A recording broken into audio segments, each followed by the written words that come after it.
Thursday evening of this past week, I decided to take my son and my dad fishing. So anyway, I was curious how this fishing thing was going to go, because we decided we were going to put some weights on it and the worm, and we were going to let it sit on the bottom.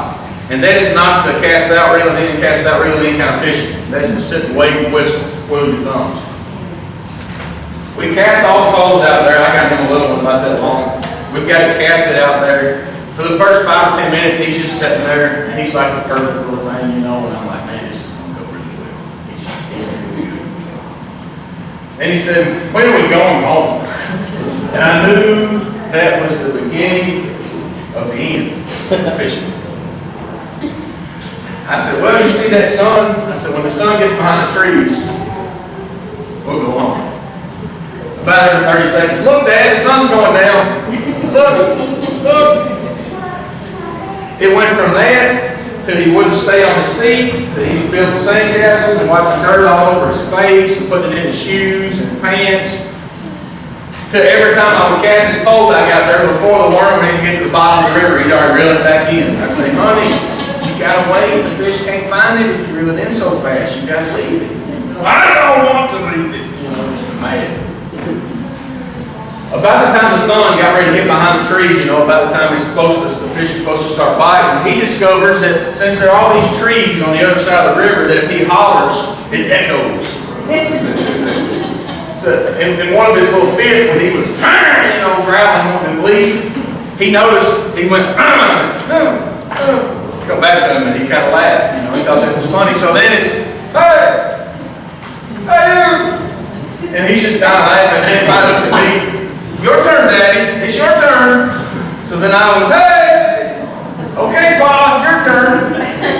So there we sit on the banks of the Cumberland River, hoping we could catch some fish. And for the last probably 30 minutes we're there, all we're doing is, hey, oh. I mean, we were having as much fun as he was. We were just sitting, I thought, I hope nobody sees this. Everything was crazy. We're sitting down here on these buckets, and then we're trying to talk to the fish. I don't know what they think we're trying to do. But you know, we weren't doing exactly what we set out to do.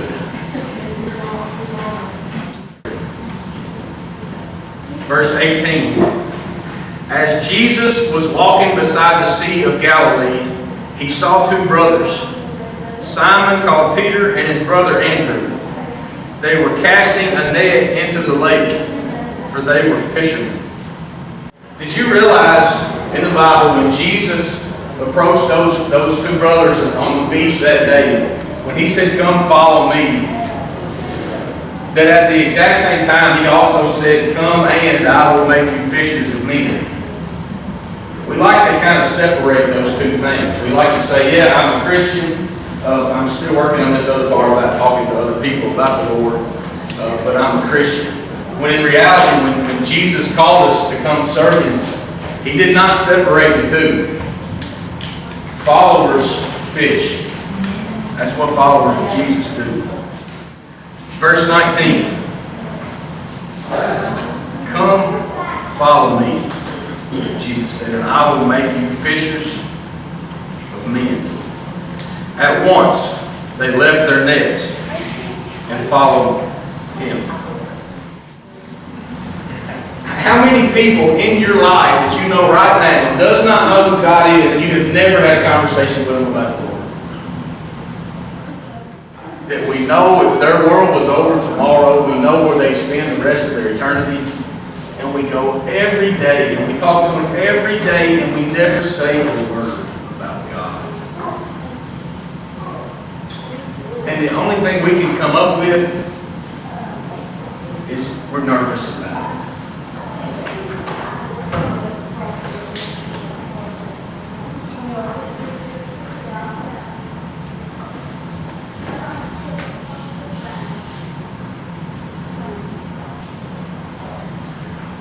The reason followers have to be fishers is because of what's at stake here. If you believe what this book says,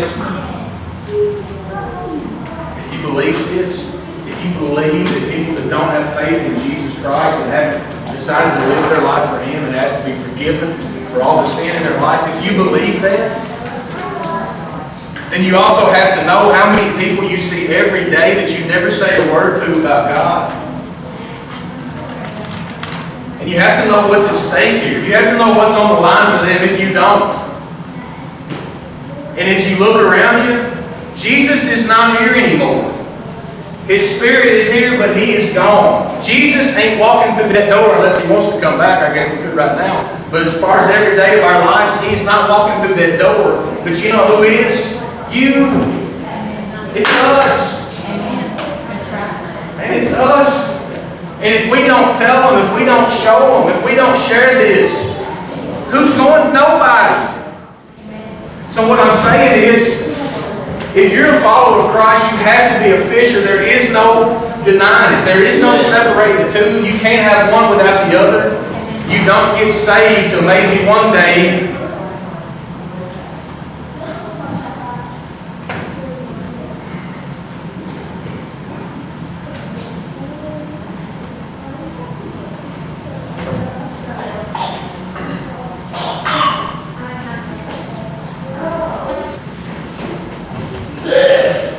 God has called us to fish.